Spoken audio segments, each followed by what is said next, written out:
Paytaxtın Nəsimi rayonu Ağdadaş, Qurbanov və Balabağ Məzdor küçələrinin kəsişməsində köhnə adı ilə bura Kubinka adlanır. Bəli, bu dəfə həftə sonu köhnə məhəllələr reportajımızın növbəti ünvanı Kubinkadır.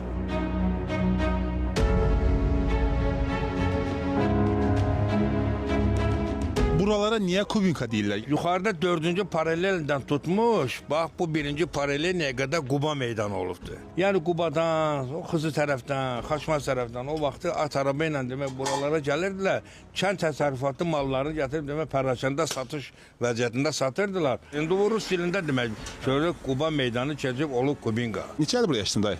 Çoxdan yaşayırıq. Mən burada anadan olmuşam. Lap yaxşı. Neçə yaşınız var? Xeyli yaşım var, 70-dən keçib. Hərdən deyirlər, məsələn deyirlər ki, keçmişlə bu gündə çox fərq var. Mənim zənnimcə keçmiş yaxşı idi. Çünki burada insanlar mehriban idi, hamısı bir-birini tanıyırdı. İndi hamı dəyişib, hər yerdən gələnlər var. Kubinka cəmaatı demək olar ki, az miqdarda qalıb. Elə əvvəl də yaxşı idi. Yaxşı deyərkən, yəni ki, nə vardı məsələn keçmişdə? İndi çox adam gedib dünyasını dəyişib. Hərdən deyirlər ki, əvvəlki qonşular daha fərqli, daha yaxşı idi. Biraz uzaqlaşmışıq da bir-birimizdən. Gedib gəlirdilər, misal üçün bir-birinin evinə, bir padarka götürür, bir nə bilim nəsə götürür.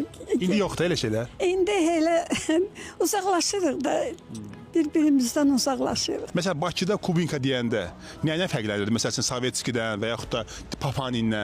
Alver olub, həmişə burada alver olub. Burada tapılmayan mallar üçün cəmaat bura gəlib. Dublonka idi, nə bilim şarp idi, nə idi, nə istəyirsən burada satılırdı, alınırdı. Defisit olan mallar burada. Deməli, paytaxtın 4 bir yanından gəlirdilər Kubinkada, həmin o malı axtarıb tapırdılar, hə? Bəli, kimə nə lazımdır? Evinə, uşağına, ailəsinə, cehizlik, mehizlik nə lazımdır? Burada tapmaq olardı. Kubinka deyəndə həm də köhnə məhəllələrdə uzun illərdir fəaliyyət göstərən qalayçılar, miskələr yada düşür. Bəli, bu gün ustalarına bu gün də ehtiyac, tələbat var. Bu mis qablardır, qədim mis qablardır, sonra samavarlardır, müəyyən demək məişət avadanlıqları ki var. Ölkənin demək bir 30%-i bu işlərə meyl göstərir.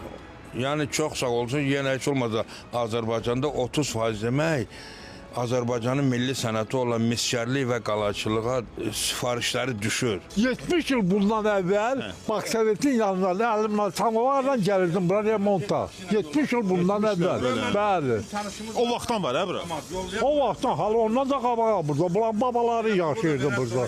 Mən ölüm. Özdən nəqliyyat yox idi. Elə belə əlimdə getirirdim samavarı. Bu evdə də bir vaxtlar insanlar yaşayıb, artıq yoxdur.